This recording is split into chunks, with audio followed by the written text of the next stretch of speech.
رب اشرح لي صدري ويسر لي أمري واحلل عقدة من لساني يفقهوا قولي. Assalamu alaikum warahmatullahi wabarakatuh. My name is Zain and I currently live in Los Angeles, USA. The topic of my speech is the plight of the Uyghurs. There are currently many crises that the world is enduring, but I believe that one of the most important is what the Uyghurs are currently going through. The Uyghurs are a mainly Muslim Chinese minority from a province called Xinjiang. Xinjiang is a northwestern Chinese autonomous region, meaning they should be able to govern themselves. However, China has been controlling their jurisdiction and natural resources since 1949, after they were annexed.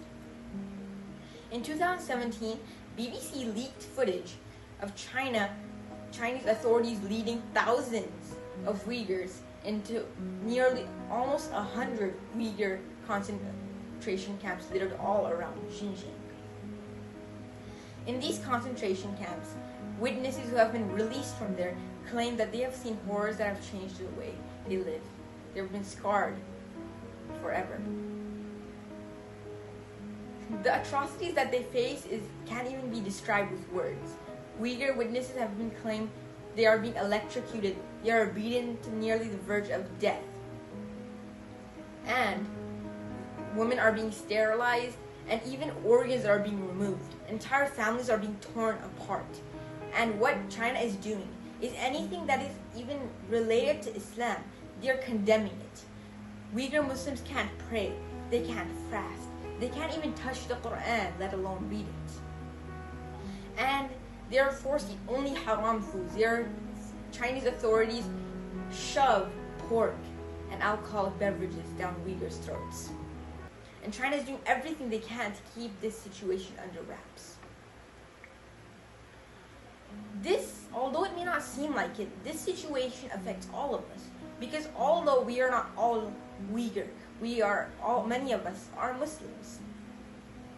And as Rasulullah ﷺ stated in the hadith, the parable of the believers in affection, mercy, and compassion to each other is that of a body.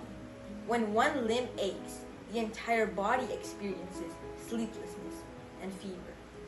We should feel like we are in Muslim Ummah. We should feel for the Uyghurs, and that is a huge motivate, and we should be motivated to help them in any way possible. The second reason is that a few years ago, the Uyghurs didn't anticipate that they would go through such ordeals.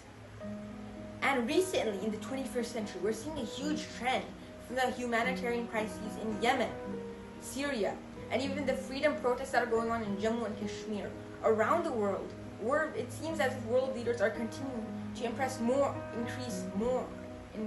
in oppressing Muslims. There's more Islamophobia than ever. And if we don't unite and say, no, we won't accept such harsh treatment towards Muslims, we may be next. And there are many solutions to helping the Uyghurs.